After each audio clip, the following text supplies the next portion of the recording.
आज कक्षा नवम की इस वीडियो में हम आप लोगों को पढ़ाने जा रहे हैं तत्व के 3 जो भाग हैं, जिनमें तत्व को बांटा गया है धातु, अधातु और उपधातु में। ठीक है, तो चलिए आज आप लोग मेरे साथ में पढ़ने जा रहे हैं किस चीज़ को, मेटल्स को, जिसको हम धातु कहते हैं। क्या कहते हैं? धातु। सभी के सभी यहाँ फोकस करेंगे, यहाँ ध्यान देंगे सभी के सभी। ये बंद कर दीजिए, देखो ध्यान से समझना है। राधाकृष्णन इंस्टीट्यूट की आज की इस क्लास में, जो कि आप अजय सैनी के साथ में पढ़ने जा रहे हैं, धातु टॉपिक है हमारा आज का। धातु को हम अंग्रेजी में मेटल्स बोलते हैं। क्या बोलते हैं? मेटल्स। तो धातु क्या होते हैं? धातु किसको कहते हैं?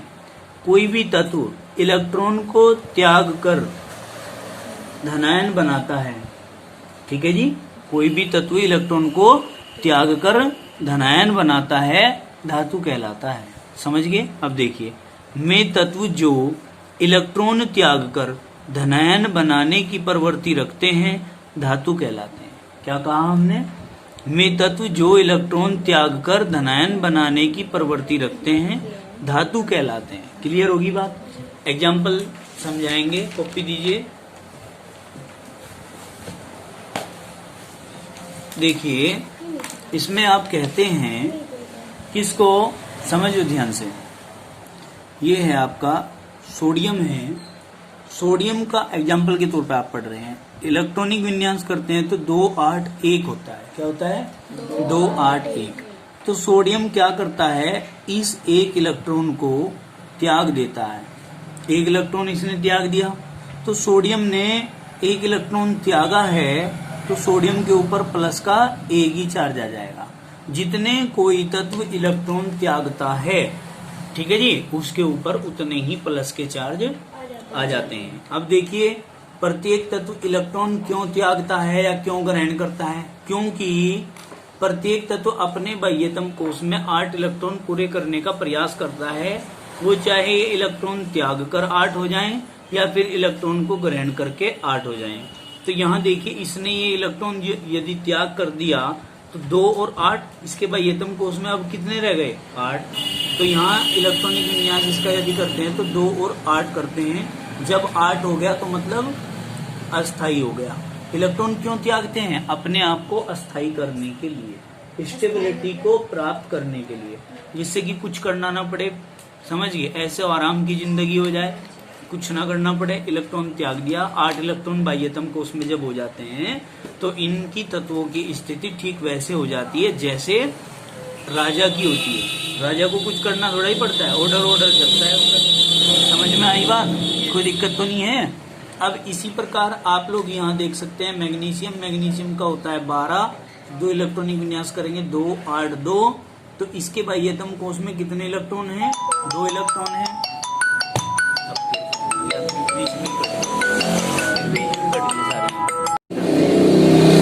Mg है, Mg के बाह्यतम कोश में कितने इलेक्ट्रॉन होंगे? 2 8 2, 2 बाह्यतम कोश में है। तो ये क्या करता है, ये जो 2 इलेक्ट्रॉन है, इन 2 इलेक्ट्रॉनों को Mg ने त्याग दिया। प्लस Mg के ऊपर कितने प्लस के चार्ज लिखूं? क्यों लिखूं प्लस के 2 क्यों लिखूं?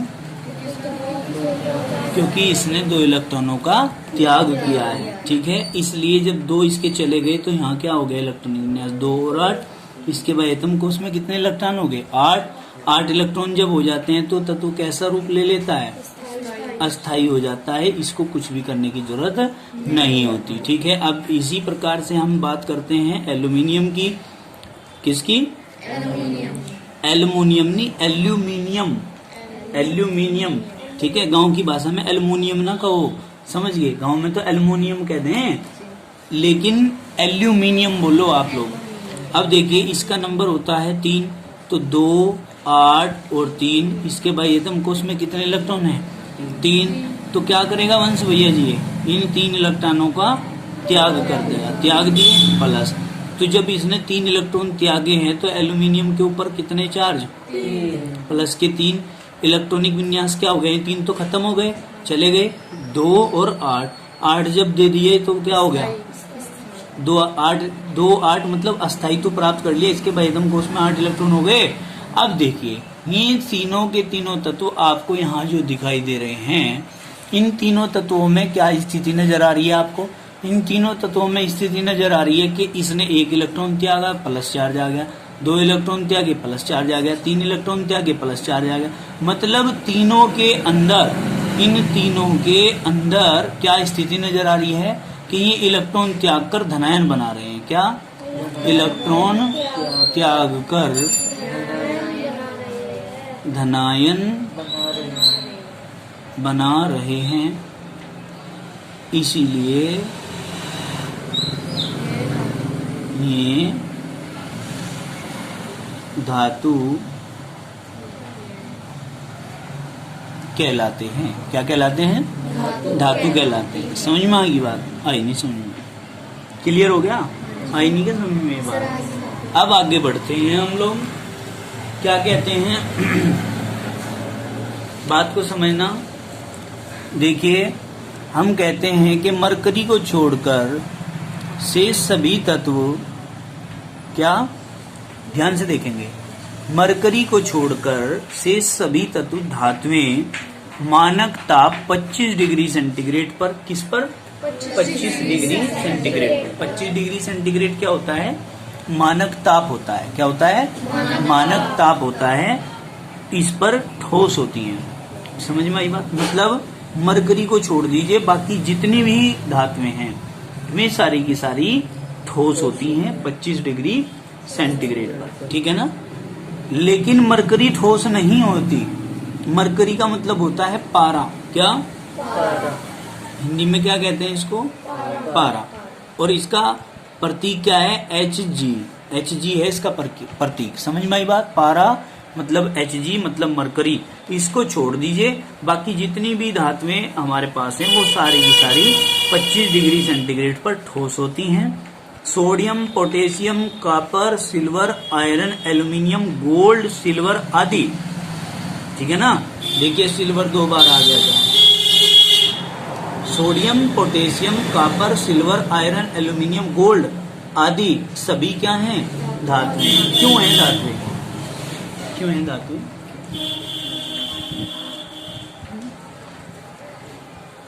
क्यों हैं धातुएं, कौन बताएगा क्यों है धातुएं।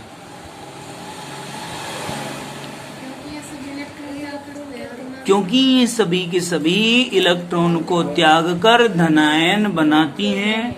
दूसरी बात, सभी के सभी 25 डिग्री सेंटीग्रेड पर ठोस हैं, इसलिए सारी धातुएं हैं।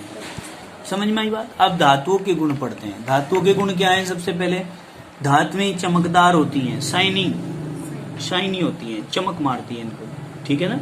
क्या, अब लोहे के ऊपर देखो आप थोड़ा घिस दो चमक मारेगी क्या, स्टील को देखो, सोने को देखो, चांदी को देखो, चमक मारती है क्या। अब आगे कहेंगे कि धातुएं तन्य होती हैं। कैसी होती हैं, धातुएं तन्य होती हैं, मतलब धातुओं को खींचकर तार बनाए जा सकते हैं। जैसे ये है, इसको पकड़ के यदि हम खींचेंगे तो इसका तार बनाया जा सकता है, इसको लंबाई में खींचा जा सकता है, तो इसका मतलब तन्य होती हैं। दूसरी बात आपने कही है कि धातुएं आघात वर्धनीय होती हैं, नाम से ही पता चल रहा है। आघात माने चोट मारना, वर्धनीय मतलब फैलना, मतलब चोट मारने पर ये फैल जाती हैं। फिर कहा धातुएं उष्मा तथा विद्युत की अच्छी चालक होती हैं, मतलब उष्मा और विद्युत की अच्छी चालक होती हैं, मतलब इनके अंदर हीट और इलेक्ट्रिसिटी बहुत अच्छे तरीके से बहती है, चलती है। दूसरी बात, धातुएं साधारण ताप पर मतलब 25 डिग्री सेंटीग्रेड पर ठोस होती हैं। अभी अभी पढ़ी थी ये बात हमने, समझ रहे हैं। इसके बाद आगे चलते हैं। धातुएं सामान्यतः कठोर होती हैं। कैसी होती हैं भाई, कठोर होती हैं। धातुओं को अगर हम फेंक के मार दें तो चोट लगती है, ठीक है ना, सिर सर फोड़ देती हैं, टंके भरे जाते हैं, ठीक है ना। अगर लोहे को फेंक के मार देंगे, 1 किलो का बांट उठाओ किसी का, वो मारो फेंक के देखो, सच में मत मार देना, कभी चोट लग जाए, ठीक है। नहीं तो क्या होगा, चोट लगती है ना। तो इसका मतलब क्या है, कठोर होती है। सामान्यतः धातुओं के गलनांक तथा कवचनांक कुछ होते हैं, मतलब धातुएं उच्च तापमान पर गलती है। अगर धातुओं को पिघलाना शुरू कर दें तो बहुत ज्यादा टेम्परेचर देना पड़ेगा, तब जाके वो पिघलेगी या फिर उबलेगी। समझ में आई बात? कोई दिक्कत तो नहीं है। धातुओं के घनत्व भी उच्च होते हैं और धातुएं ध्वनिक होती हैं। मतलब धातुओं को अगर धातुओं के साथ में टकराएंगे तो टन टन टन टन की आवाज आती है। क्लियर होगी बात?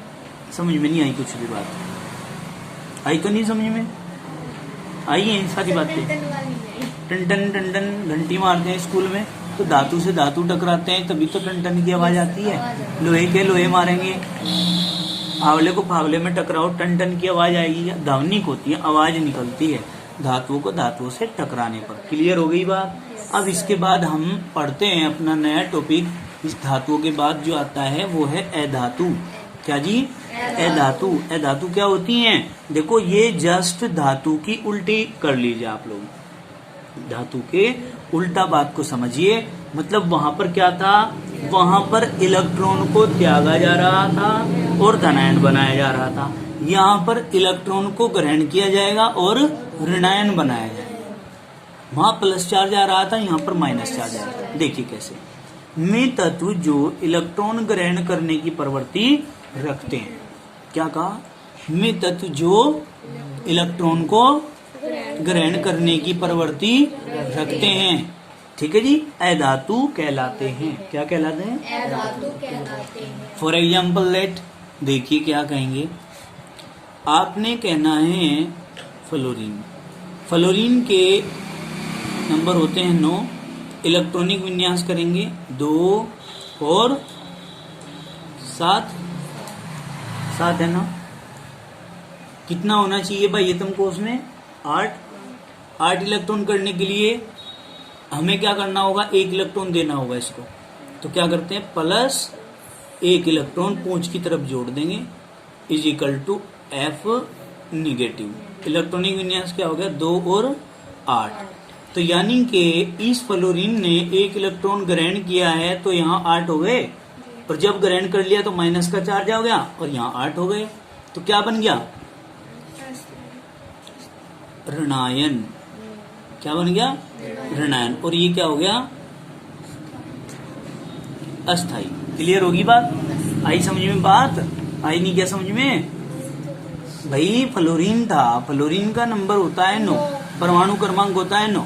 इसका इलेक्ट्रॉनिक विन्यास करेंगे तो 2 और 7 आएगा। तो 7 नहीं होना चाहिए, यहाँ कितना होना चाहिए? 8, तभी तो जाके अस्थाई होगा। तो फ्लोरीन ने क्या किया? 1 इलेक्ट्रॉन ग्रहण कर लिया। 1 इलेक्ट्रॉन ग्रहण कर लिया तो इसके ऊपर आ गया माइनस। भाई जब हम किसी से 1 रुपया ले लेते हैं तो 1 रुपए के कर्जदार हो जाते हैं। तो 1 रुपए के कर्जदार का मतलब है ऋणी हो गए, और ऋणी का मतलब है माइनस चार्ज आ गया। तो हमारे सर 1 रुपए का कर्जा हो गया, मतलब 1 रुपए के हम ऋणी हो गए, मतलब हमारे ऊपर 1 माइनस चार्ज है। समझे? अब इसलिए हमने कह दिया कि यहाँ 7 की बजाय 8 इलेक्ट्रॉन हो गए और 8 हो जाते हैं तो ये अस्थाई हो जाता है और इस प्रकार से ऋणायन तैयार हो जाता है। अब बात करते हैं हम किसकी? ऑक्सीजन की बात करते हैं। ऑक्सीजन का कितना है भाई बताओ? 2 और 6, क्योंकि इसका परमाणु क्रमांक होता है 8। कितना? 8 होता है परमाणु क्रमांक। 8 का हमने इलेक्ट्रॉनिक विन्यास किया 2 और 6। पहले 2 और 6 कितने हो गए? 8 होने कितने चाहिए यहाँ? 2 और 6 है ना। कितने होने चाहिए? 2 और 8 होने चाहिए। 8 करने के लिए इसे 2 इलेक्ट्रॉन चाहिए, तो हमने क्या किया? 2 इलेक्ट्रॉन डाल दिए इसके। ठीक है, 2 इलेक्ट्रॉन ग्रहण करेगा तो पूंछ की तरफ जोड़ेंगे। ये पूंछ ही नोक। इलेक्ट्रॉन त्यागेगा तो नोक की तरफ, और इलेक्ट्रॉन ग्रहण करेगा तो पूंछ की तरफ जुड़ेंगे। समझ में आ गई बात? पूंछ की तरफ जोड़ दिए 2 इलेक्ट्रॉन, तो क्या हो गए यहाँ? 2 और 8। जब ऑक्सीजन ने 2 इलेक्ट्रॉन लिए हैं तो ऑक्सीजन के ऊपर कितने चार्ज? माइनस के 2। इस प्रकार से ये क्या हो गया? अस्थाई। ठीक है ना। ये क्या बन गया? क्या बन गया? ये ऋणायन। क्या बन गया? ऋणायन। समझ में आ गई बात? कोई दिक्कत तो नहीं है? चलिए, तो हमने कहाँ पे? ये तो इलेक्ट्रॉन है, इलेक्ट्रॉन पे तो माइनस ही होता है हमेशा। ये रहा यहाँ माइनस, ये बात सही है, ये माइनस ही लिखा जाएगा यहाँ। तभी तो देखो 1 ही कम 1 माइनस, ये 1 माइनस, 2 एकम 2 माइनस, ये 2 माइनस, ठीक है। हम भूल गए होंगे इसको लगाना, नहीं तो माइनस ही आएगा हमेशा। तो हमने कहना क्या है कि में तत्व जो इलेक्ट्रॉन को ग्रहण करके ऋणायन बनाने की प्रवृत्ति रखते हैं अधातु कहलाते हैं। क्लियर होगी बात? आगे चलिए, अधातुओं के गुण क्या पढ़ेंगे? अधातुओं के गुण स्टार्ट करते हैं भाई, जरा ध्यान से देखेंगे सभी। पीडीएफ गई हुई है चैप्टर की आपके पास। क्या पढ़ेंगे? अधातुओं के गुण। सबसे पहले देखिए अधातुओं के गुण में नंबर 1 आप लोग पढ़ने जा रहे हैं कि अधातु चमकदार नहीं होती हैं। क्या नहीं होती हैं? चमकदार नहीं होती है। मतलब non metals are not shiny, चमकदार नहीं होती। दूसरा, अधातुएं तन्य तथा आघातवर्धनीय नहीं होती हैं। मतलब इनके न तो तार बनाए जा सकते हैं और ना इनको पीटकर चादर बनाई जा सकती है, ठीक है। पतली शीट में हम इनको परिवर्तित नहीं कर सकते। क्लियर होगी बात? फिर कहा है यहाँ पर थर्ड पॉइंट आता है। थर्ड पॉइंट में क्या कहेंगे कि विद्युत तथा उष्मा की चालक नहीं होती है। क्या नहीं होती है बेटे? विद्युत तथा उष्मा की चालक नहीं होती है। आ जाओ भाई साहब, मतलब आ जाओ। इसमें ना तो करंट बहता है और ना ही बेटा इसमें उष्मा बहती है। समझ में आई बात? ना तो करंट बहेगा और ना ही उष्मा बहेगी। उष्मा मतलब हीट। हीट की कंडक्शन नहीं होती, एक स्थान से दूसरे स्थान तक हीट और इलेक्ट्रिसिटी इसमें नहीं चलेगी। दूसरा कहा, देखो ध्यान से बात सुनो, हम कहते हैं अधातु मुलायम होती हैं। क्या होती हैं? मुलायम होती है। जैसे ग्रेफाइट देखा है आपने? ग्रेफाइट जो कच्ची पेंसिल के रिफिल होता है, समझ रहे हैं? उसको हम कटर से छीलते हैं तो वो क्या होता है? ग्रेफाइट होता है। वो मुलायम होता है, वो भी अधातु है। फिर कहा अधातुओं के जो गलनांक होते हैं और जो कवथनांक होते हैं वो कम होते हैं। समझ में आई बात? गलनांक मतलब वो टेम्परेचर जिस पर कोई भी पदार्थ गल जाएगा। गलना मतलब पिघल जाएगा, वो भी क्या होता है? इनका कम होता है वो तापमान। दूसरी बात कही कि कवथनांक भी कम होते हैं। कवथनांक क्या होता है? वह ताप बिंदु जिस पर कोई भी पदार्थ उबलता है। समझिए, पानी के खड्डे देखें कैसे पड़ते हैं जब गर्म करते हैं तो। अब सर्दियों में गर्म पानी में नहाया करोगे तो क्या होगा? खूब उबला करेगा वो। समझ रहे हैं? तो उसका मतलब क्या है? वो टेम्परेचर उसका कवथनांक है। वैसे जो परिभाषा आती है वास्तविकता में, तो परिभाषा होती है कि वह ताप बिंदु जिस पर किसी द्रव का वाष्प दाब उसके वायुमंडल दाब के बराबर हो जाता है। क्या कहलाता है? उसका कवथनांक कहलाता है। समझ में आई बात? दोबारा से सुनो, क्या कहा? वह ताप बिंदु जिस पर किसी द्रव का वाष्प दाब उसके वायुमंडल दाब के बराबर हो जाता है। क्या कहलाता है? उसका कवथनांक कहलाता है। तो कवथनांक और गलनांक भी इनके कम होते हैं। नेक्स्ट पॉइंट आता है कि इनके घनत्व भी कम होते हैं। घनत्व मतलब इनके मॉलिक्यूल्स की नंबर जो होती है, संख्या जो होती है वो कम होती है, ठीक है।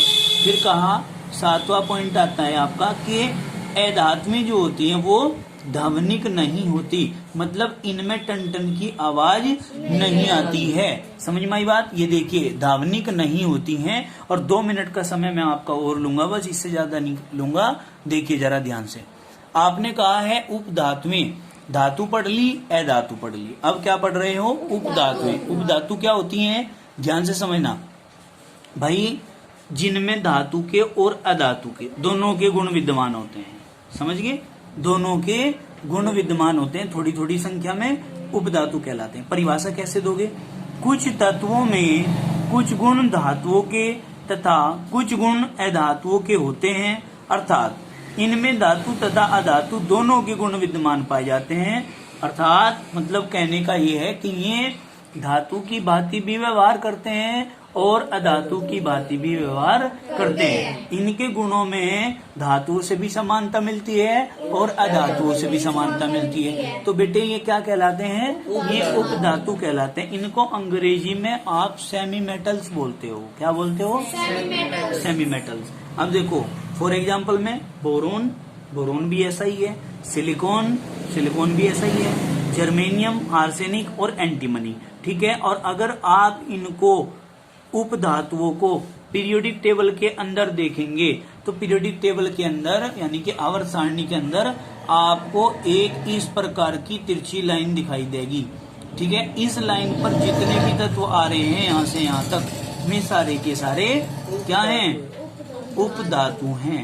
तो आज के लिए इतना ही काफी, बाकी करेंगे कल। ठीक है जी, धन्यवाद। आपके लिए आपने इतना मन लगा के पढ़ा, आपके लिए धन्यवाद। ठीक है।